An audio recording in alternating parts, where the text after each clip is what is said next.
Kita akan masuk dalam pelayanan firman Tuhan pada kesempatan yang indah ini. Karena itu siapkan bagian firman Tuhan dalam Alkitab kita, Yehezkiel pasal 3 ayat 1 hingga ayat 15.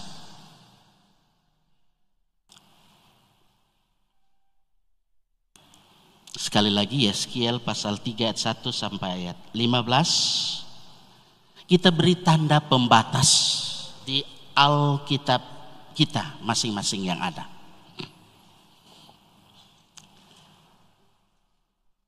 Mari terlebih dahulu kita mohon pertolongan darinya. Ya Allah yang kami sapa Bapa di dalam Yesus Kristus dalam kuat kuasa Roh Kudus, Engkaulah Allah kami yang selalu mengasihi kami. Kasih Allah telah terbukti di dalam dan melalui Yesus Kristus, Sang Immanuel, Allah beserta dengan kehidupan kami umat-Mu.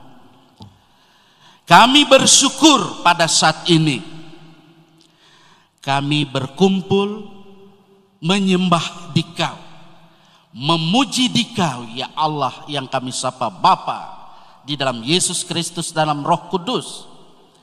Saat ini kami mohon Roh Kudus-Mu terus menerangi hati dan pikiran kami supaya firman Tuhan akan menerangi perjalanan kehidupan kami.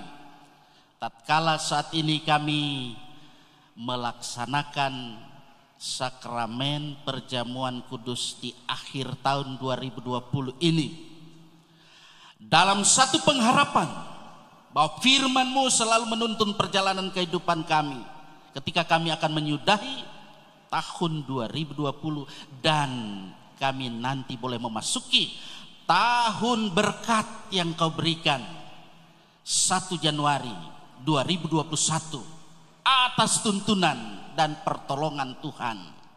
Dalam nama Tuhan Yesus, Sang Immanuel.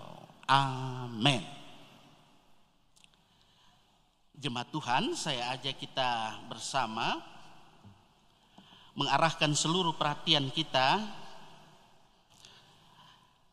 dalam bagian firman-Nya, Yehezkiel pasal 3 ayat 1 hingga ayat 15. Baiklah, saya akan membaca firman Tuhan dan mari kita mendengar bersama firman-Nya yang berkata begini. Firman-Nya kepadaku, hai anak manusia, makanlah apa yang engkau lihat di sini. Makanlah gulungan kitab ini dan pergilah. Berbicaralah kepada kaum Israel. Maka kubukalah mulutku dan diberikannya gulungan kitab itu kumakan. Lalu firman-Nya kepadaku, hai anak manusia, makanlah gulungan kitab yang kuberikan ini kepadamu dan isilah perutmu dengan itu.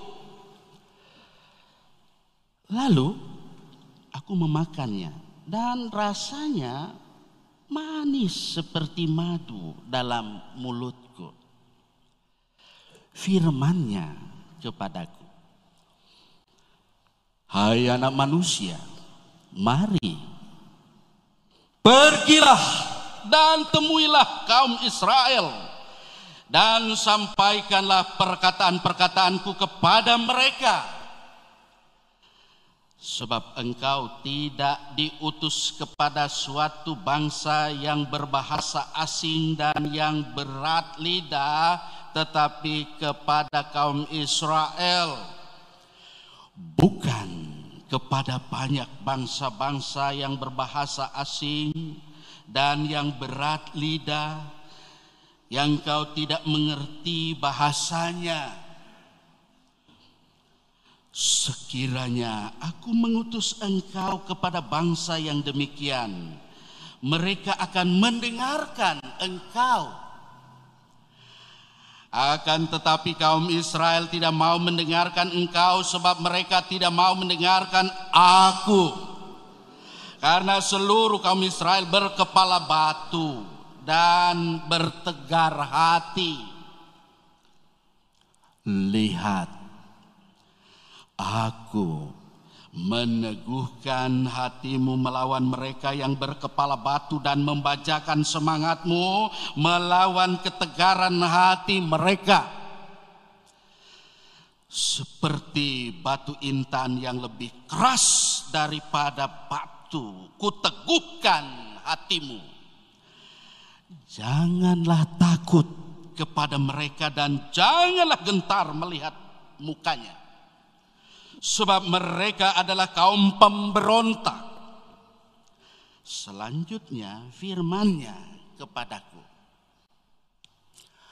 Hai anak manusia, perhatikanlah segala perkataanku yang akan kufirmankan kepadamu, dan berikanlah telingamu kepadanya. Mari, pergilah dan temuilah orang-orang buangan, teman sebangsamu. Berbicaralah kepada mereka dan katakanlah, beginilah firman Tuhan Allah. Baik mereka maupun mau mendengarkan ataupun tidak. Maka roh itu mengangkat aku dan aku mendengar di belakangku suatu suara gemuruh yang besar.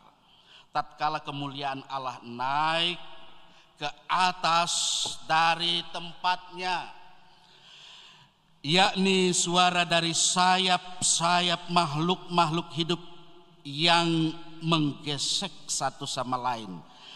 Dan di samping itu suara gemeretak dari roda-roda, suatu suara gemuruh yang besar. Dan roh itu mengangkat dan membawa aku, dan aku pergi dengan hati panas dan dengan perasaan pahit, karena kekuasaan Tuhan memaksa aku dengan sangat. Demikianlah aku datang kepada orang-orang buangan yang tinggal di tepi sungai Kebar di Tel Abib, dan di sana aku duduk tertegun di tengah-tengah mereka selama 7 hari. Jemaat Tuhan, itulah bagian firman Tuhan saat ini. Tentu kepada setiap orang yang senantiasa mau mendengar firman-Nya, ia pernah berkata, berbahagialah setiap orang yang mendengar firman Tuhan dan memelihara di dalam hatinya. Maranatha.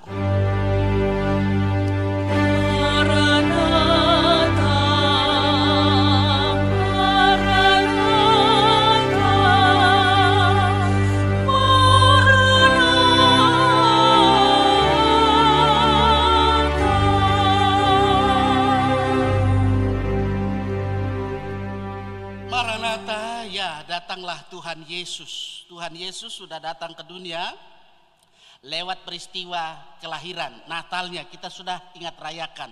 Dan ingat, parusia, masa kedatangan yang kedua kali juga pasti datang dia. Dan tentu ketika kita mengatakan Maranatha, itu berarti kita harus sudah siap menyambut dia, menyambut kehadirannya. Dan kita sudah siap juga melaksanakan kegiatan kita, walaupun sangat sederhana. Tidak seperti tahun-tahun yang kita jalani. Tetap stay home, tapi tetap stay health. Tetap kita beribadah, tetap kita menerima kesehatan. Oleh karena itulah kita melihat bahwa meskipun di tengah pandemi COVID-19, kita percaya bahwa oleh kuat kuasa Roh Kudusnya dia selalu hadir.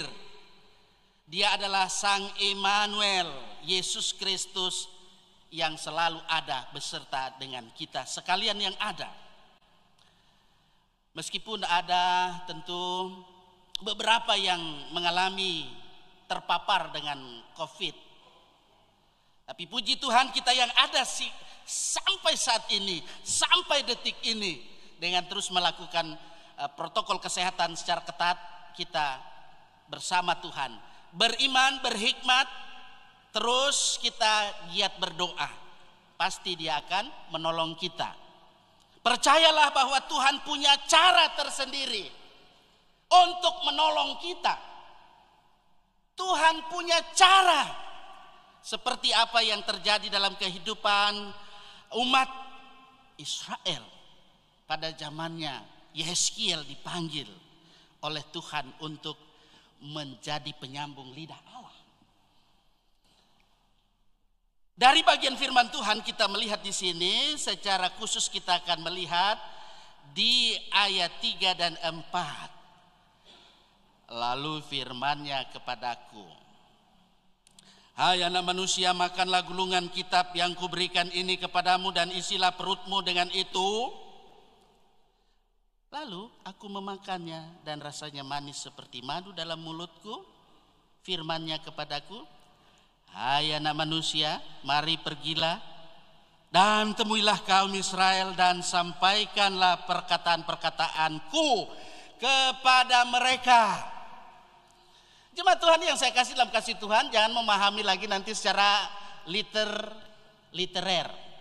Dan sampai di rumah ada yang Pandita bilang baca kitab Yehezkiel pasal 33 dan ayat 4, dibilang di situ makan itu Alkitab. Nanti ada yang baru, itu keliru.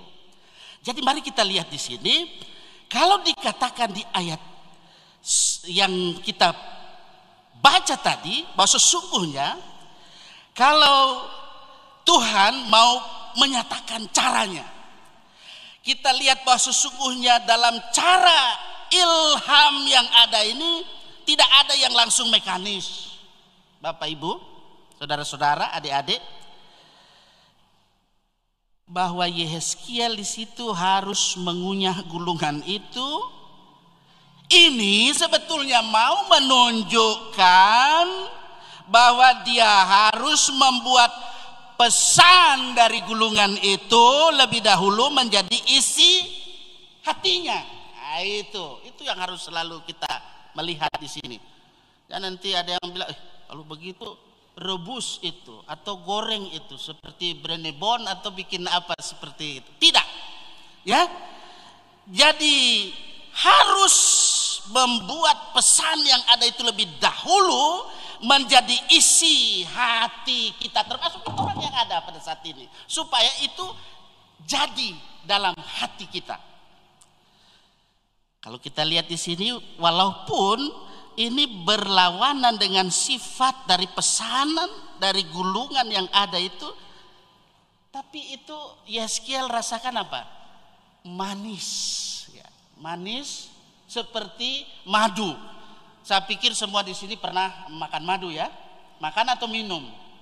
Nah itu kurang dibahasakan dengan bahasa yang baik dan benar dengan bahasa Indonesia, toh. Nah, madu itu punya apa itu? Zat apa? Vitaminnya ada di dalamnya, apa? Pokoknya memberikan energi. Nah itu. Jadi firman Tuhan itu kalau kita isi di dalam hati kita itu menjadi imun. Nah, saya bicara lagi imun di sini. Ya, iman Tuhan kasih juga itu imun. Ketika kita isi terlebih dahulu dalam hati kita, pribadi lepas pribadi. Walaupun itu sangat berlawanan mungkin dengan kata hati kita, tetapi itu akan menjadi manis seperti madu. Sehingga ada seorang komponis membuat satu lagunya, ingat itu, janji yang manis. Nah, itu takkan kulupakan. Itu dari syair lagu NKB. Saya tidak nyanyikan, nanti panjang. Nah, dari bagian ini kita melihat Yehezkiel dia tidak diutus kepada bangsa asing. Nah, ini baru disebut di sini seperti itu. Ya. Ini Yehezkiel hanya diutus kepada bangsa Israel. Umat yang dipanggil oleh Allah menjadi umat kepunyaannya.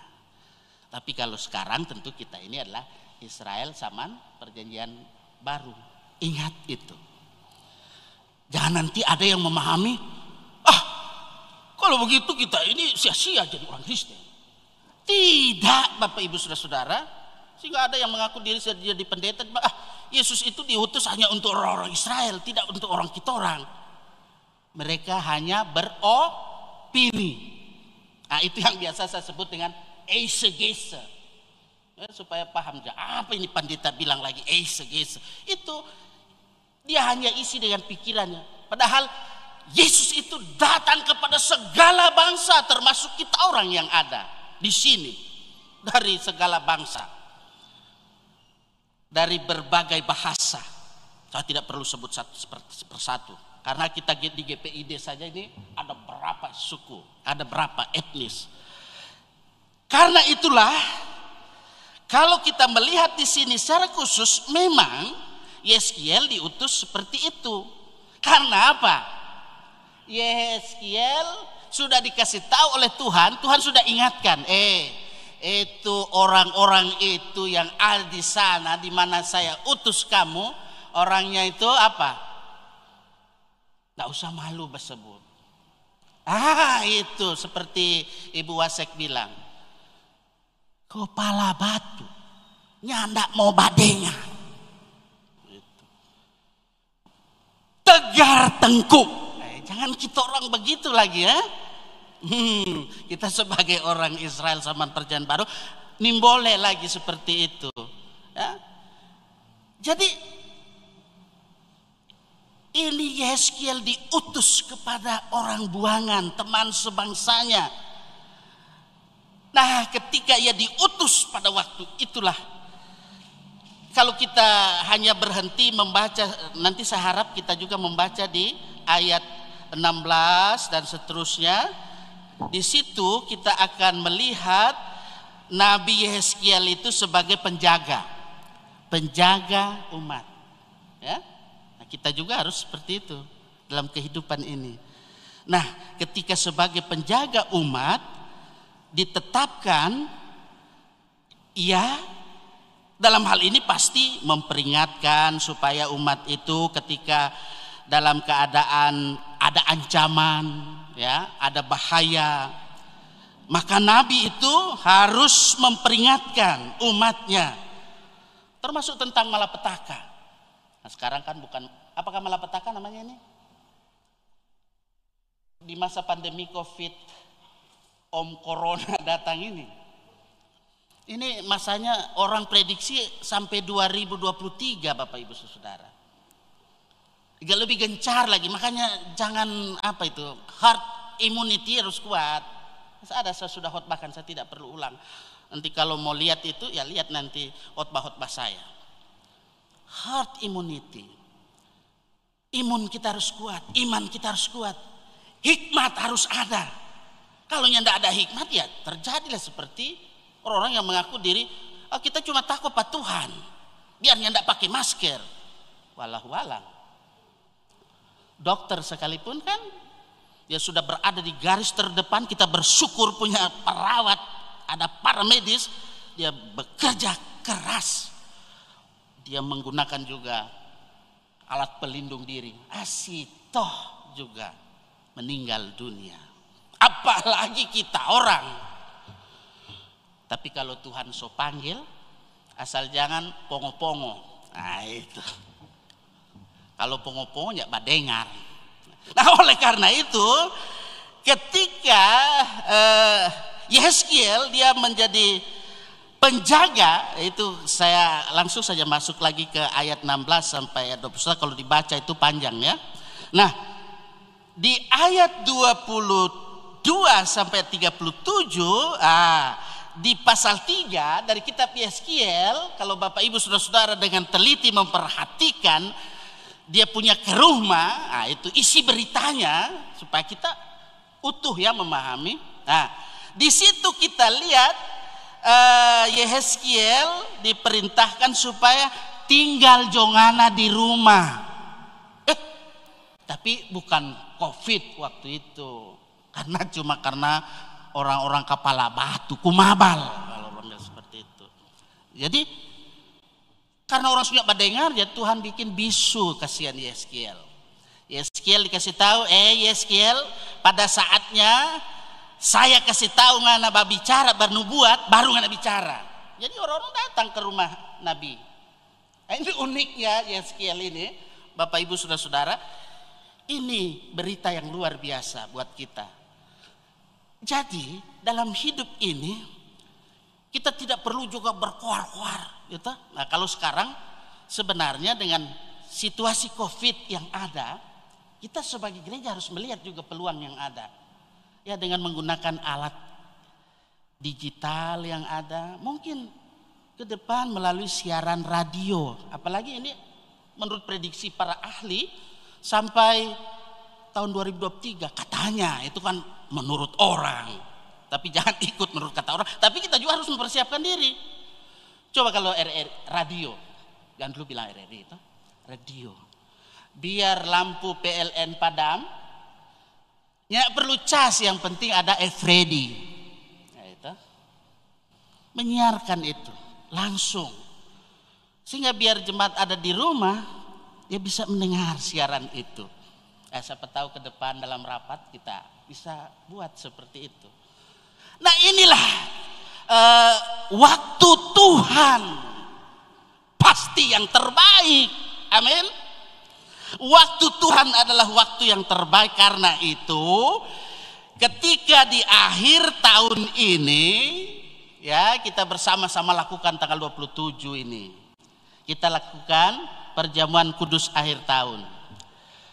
Ketika dalam hidup ini kita melihat bahwa sumber energi yang Tuhan berikan itu melalui firman yang diberitakan oleh para nabi, termasuk Yeskiel di sini. Terimalah itu. Kemudian supaya itu dicerna, karena itu setiap firman Tuhan yang ada itu harus dicerna. Betul itu firman Tuhan? Kayaknya enggak. Kalau dia cuma beropini, sudah betul, no itu. Tapi kalau ini yang berbicara, nah itu so betul itu. Nah, oleh karena itu, Yeskiel dia merasakan firman Tuhan itu manis bagaikan madu. Seperti saya katakan tadi itu, madu adalah makanan yang punya nilai energi yang luar biasa. Zaman orang-orang di Palestina, zaman orang di Kanaan, mereka juga mengkonsumsi madu, bukan baru sekarang. Sekarang kan sudah ada madu apa? Madu TJ, ya. Dan juga ada yang sudah rasa kurma, dan seterusnya. Tapi itulah kita konsumsi itu supaya kita imun kita jadi kuat dan iman kita tetap kuat. Kita cerna firman Tuhan. Jadi dengan madu dari firman Tuhan harus kita lihat itu ada sumber energi. Tuhan berikan kekuatan kepada orang yang lemah, letih, lesu dan berbeban berat. Bila kehidupan kita ini morat-marit, Bapak Ibu Saudara-saudara, firman-Nya itu hendaklah kita terima. Jangan kita tolak. Terimalah firman-Nya. Sehingga firman itu akan terus menerobos seluruh bagian hidup kita dan itu memberi energi yang baru bagi kehidupan kita. Kita sudah memahami bahwa sesungguhnya Yesus adalah firman yang telah menjadi manusia. Saya tidak ulang lagi itu. Mudah-mudahan sudah dicerna itu. Dia adalah firman yang menjadi manusia, dia tinggal di antara kita. Juga dia telah memberi diri dan memberi hidupnya untuk menjadi satu bagian dari kehidupan kita. Darahnya telah ditumpahkan di bukit Golgota. Itu menjadi darah perjanjian yang ditumpahkan bagi banyak orang untuk segala bangsa itu, Bapak Ibu Saudara, termasuk orang yang ada di dalamnya. Orang Batak, orang Bali, orang Sangir, orang Toraja, apalagi, dan seterusnya. Kalau saya sebut satu-satu nanti panjang. Jadi ia tumpahkan, ia berikan itu. Karena itu ketika ada undangan untuk datang, hadir untuk mengambil bagian dalam sakramen perjamuan kudus, datang. Rugi kalau tidak datang. Asal datangnya itu sungguh-sungguh, jangan bermain. Ada biasa kan main-main. Ya, harus sungguh-sungguh.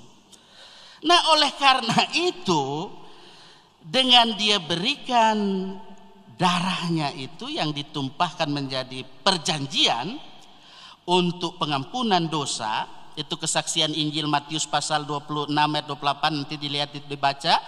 Juga bagaimana dia memberikan tubuhnya yang diserahkan untuk kita, dan itu ditunjuk sendiri dalam kehidupan Yesus pada malam tatkala ia diserahkan dengan mengambil roti kemudian dipecah-pecahkan sambil dia berkata, inilah tubuhku yang diserahkan bagi kamu, perbuatlah ini menjadi peringatan akan aku. Bapak Ibu saudara-saudara dimanapun saat ini ada yang merelai berita firman Tuhan, apa terlebih yang boleh hadir saat ini dalam pelayanan sakramen perjamuan kudus saat ini, dengan mengambil bagian di dalam sakramen perjamuan kudus. Kalau saat ini kita melaksanakan perjamuan kudus akhir tahun, tentunya kita meyakini dengan seyakin-yakinnya bahwa kita mengingat kasih Tuhan kepada kita di dunia ini di dalam Yesus Kristus. Meskipun ada begitu banyak tantangan dan pergumulan dalam kehidupan kita yang sudah kita lewati, yang kita jalani, apalagi COVID-19 ini. Tapi kalau yang melihat COVID-19 ini hikmatnya terberkati, amin.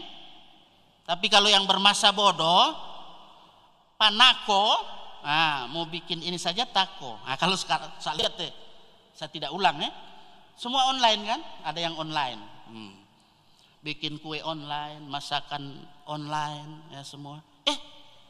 Online datang, saya pesan sekian, itu kan berkah. Nah begitu juga ini ke depan ini seperti saya kata, saya bukan menakut-nakuti ya, saya hanya mengingatkan supaya kita tetap beriman, berhikmat, terus berdoa, berjuang dalam kehidupan ini supaya kita menyudahi tahun 2020 ini, mengakhiri tahun 2020, kita masuk ke tahun berkat. Saya katakan tahun berkat, kalau saya bilang tahun rahmat, ada orang yang nama rahmat nanti, kira rahmat itu bukan. Jadi tahun berkat buat kita meskipun di tengah Covid, lihat peluang yang ada. Tapi lakukan peluang itu supaya peluang yang positif, asal jangan positif COVID. Positif COVID kita harus perjuangkan ya Bapak Ibu, dengan menggunakan ini masker, rajin mencuci tangan. Dulu kan malas-malas cuci tangan, sekarang harus rajin-rajin. Tiap berapa menit itu Pak? Jangan tiap 5 menit. Ya tak? Tiap 20 menit lah katakan, cuci tangan dengan sabun, air yang mengalir, pakai masker, social distancing. Sampai sekarang juga ibadah kita kan social distancing. Kita ikuti semua itu, dan kita percaya bahwa berkat Tuhan berikan. Dengan imun dan iman, dengan hikmat yang Tuhan berikan, kita terus berjuang dalam doa dan harapan. Sang Immanuel, Yesus Kristus, Juru Selamat penebus dosa kita, akan selalu menolong kita. Amin. Terpujilah namanya.